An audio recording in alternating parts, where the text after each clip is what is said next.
Last night, Ohio's new Republican Governor John Kasich officially signed into law that state's union stripping bill. The bill strips most collective bargaining rights from about 350,000 people who work for a living in the great state of Ohio. But that is not the end of that story. Opponents of that bill now have 90 days to collect enough signatures to put that measure up for a statewide vote. If Democrats and unions and people who support Democrats and unions on this union stripping bill in Ohio can get all of those signatures that they need, then this union stripping measure will be on the ballot in November. Sooner than November, though, will be recall elections for some of the Republican state senators who supported the union stripping thing in Wisconsin. As of today, it looks like there will be at least one of those elections. The recall signatures were turned in for one Republican senator today. It was a surprise because we're still a month away from the deadline. And they got all the signatures together and got them in a month early.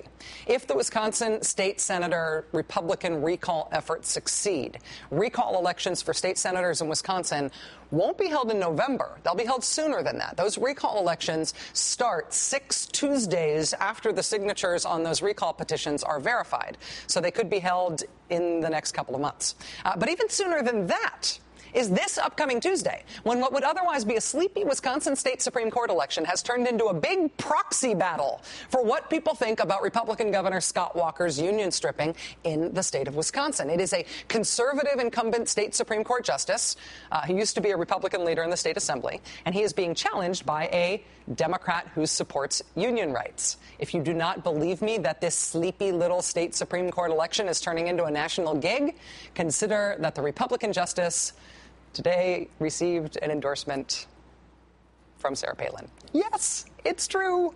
Joining us now is a man who has been asked way too many questions about Sarah Palin in his career already. Yes. Michael Steele, the former chairman of the Republican National Committee. I'm sorry in advance. That's all right. That's all right. How are you? I'm good, but I'm glad that you were. I know you were here. You were able to hear that interview with the head of the Fraternal Order of Police, and that is a union that not only lends the direct value of its endorsement to Republicans on a regular basis, but it has this huge political impact to have a big, highly visible police officers union make a Republican endorsement, and they are really mad at the Republican Party right now, and I want to know how that makes you feel. Well, no, it's perfectly reasonable and absolutely understandable. And I think that there's a whole lot about what's been happening in Wisconsin and Ohio and elsewhere around the country has been a real big missed opportunity by the GOP at the national level to really sit down and lay out the argument. Now, I appreciate everything that you've set up at the beginning. It was a wonderful indictment of Governors Walker and Kasich. But what you did not touch on, which is what the driving force is the cost of public employee contracts at this point, whether it's in New York or Wisconsin or elsewhere. When you're looking at, in the case of Wisconsin, for example, where you have public union employees outstripping in terms of benefits private sector employees, the same is true by almost 3 to 1 in Ohio. These governors, whether they're Republican or Democrat, I mean, Governor Cuomo's facing the same issue in New York, handling it differently because of the strong union presence there, and of course being a Democrat. But the reality is not lost on him. He's got to balance his budgets. And these contracts that were negotiated long before now, Rachel, we're talking about the cost of contracts that were negotiated 10 years ago, that they're coming due, and you can't afford it. So where do you draw the line? Where do you draw the line? And that's the balancing act that a lot of these governors are having to face. In terms of making that argument, though, and making that be a national argument, to hear you say that makes a lot of liberals in particular, but I think Democrats broadly, very excited and very hopeful that Republicans will take your advice because of three things. Number one, states that are highly unionized do not have worse budget problems than states that are not highly unionized. Right. Because the idea that Republicans are going to take police officers, like members of the Fraternal Order of Police, and say, you know what, they're the problem, they're the reason things are wrong in the states, is an argument that Democrats would love to have. And one last thing, if this is a budget issue, then how do guys like John Kasich and Rick Scott in Florida and Scott Walker in Wisconsin and Rick Snyder in Michigan, how do they explain responding to a budget problem by giving away hundreds of millions of dollars in state revenue that would help close the budget deficit and instead giving it away to business? If you want to make it a budget fight, Democrats win.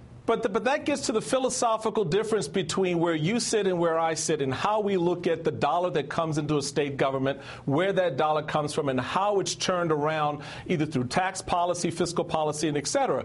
They believe, and I believe some rightly, that those investments that business are able to make will enable the public sector, which drives the economy at the end of the day. It is not the contracts for the union workers, whether they're fire or police, that are driving the economy. It is actually the wealth that's created by the small business owner who invests in that economy. And it's a philosophical difference in terms of how we view those dollars being put to the best use. We think it belongs in the private sector, not the public sector. But if you're saying the reason that all of this has to happen is not because of an ideological commitment to get rid of the unions, not because of an ideological commitment. I don't think that's it, right. And you're saying that that's not what it is, that it's all about the budget. These decisions to give away these huge multi-million-dollar and in some cases over $1 billion worth of tax revenue, what is now tax revenue, to give it away to states, if it is about the budget, that is a huge budget buster. That makes state deficits impossible to close. And so you can't be a deficit hawk who wants to give away the revenue to the businesses, even if you have a beautiful Ayn Randian conception of what those businesses will do with all of that formerly state money. Well, it's not giving it away. First off, it's not giving it away. There's a finite amount of cash that's going to come into any state's coffers. And those dollars that come in have to be generated and multiplied in a way in that they can take care of the safety net issues. They need to take care of those who need it through Medicare, Medicaid, and other types of programs, but also to have those dollars go out and back into the community in a way in which they're going to create and generate additional tax dollars. And that, to me, is a philosophical debate that this party, the Republican Party, has not made very concisely in states like Wisconsin and Ohio and elsewhere at a time when I think it's an appropriate argument to make. Well, on Tuesday, this state Supreme Court election, this would usually be a sleepy local affair in Wisconsin, but it's becoming exactly the kind of place for that kind of argument. Sarah Palin weighing in on a state Supreme Court election with an endorsement. What does that do to a race like this? Obviously, we can say, we can have these arguments over these two candidates we otherwise would have never heard of. But what does it do to the race itself to have all this national attention on it? Oh, well, it definitely will change the dynamics.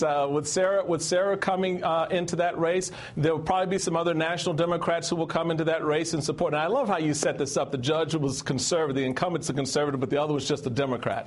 I'm sure that she's probably has some liberal leanings to her. So let's level it out a little bit. And that national yin and yang is going to come to bear down on this race. My problem with judicial races, I generally have a problem with sort of getting our judges and having them subjected to the political process like this. I would love to have my judges of whatever stripe they happen to be free and clear of that as much as possible, because their decisions are going to be made over a long period of time. It's not just a short-term solution or a correction that's going to be made as a result of something you don't like that happens yesterday. This is going to be a longer-term commitment that is going to be made by a judge, and I'd just like to have that as clear and free as possible. I have to say I completely agree with you. I think that judicial elections at any level are creepy. Yeah. But so look, another thing on which we agree. But I think that it is a great sign that you and I both agree that these fights in the states ought to be the basis for a national big picture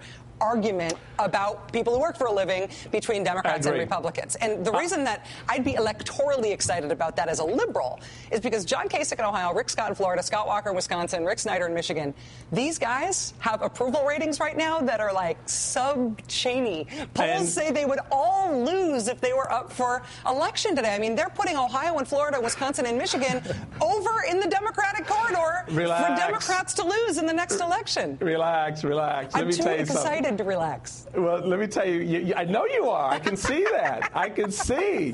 And I'm excited for you, but for a different reason. Okay. And that's because a year from now, or in the case of these individuals who are going to be running for re-election 3 years from now, I give you the example of our good governor from Indiana, who did the exact same thing in terms of Mitch Daniels, in terms of attacking the budget deficits and problems he had in his state 7 years ago. His approvals were exactly where they are for these young governors now. He was overwhelmingly reelected once those policies, again, like I said with the judicial nominations, that process goes over time. So let's see how their economies are doing and how these governors manage the economy now that they've gotten their way and their wish, and see what happens. Don't you think that it's important, though, in the Mitch Daniels example, that Mitch Daniels, he passed that executive order stripping union rights. Yep. This year in the legislature wanted to make it permanent so it wouldn't expire as an executive order. Yep. Mitch Daniels said, please don't do that. Please table it. I don't really want the heat. I mean, if you want to take Mitch Daniels as the example here, he's the example I would have brought up about what good news this is for Democrats. No. I think Mitch had other reasons for it besides not wanting to take He's taken some heat. But I think this is going to be an exciting political cycle. And my hope is that we are able to elevate the arguments to really talk about the philosophical divisions that are going to not divide, but drive this country over the next few years. And with cops and firefighters on the liberal side, I've never been more excited to hear you say that. They're not just on the liberal side, Rachel. They weren't before, but they are now. Michael Steele, former chairman of the Republican National Committee, a good sport and a good guy. Thank you so much. Thank you.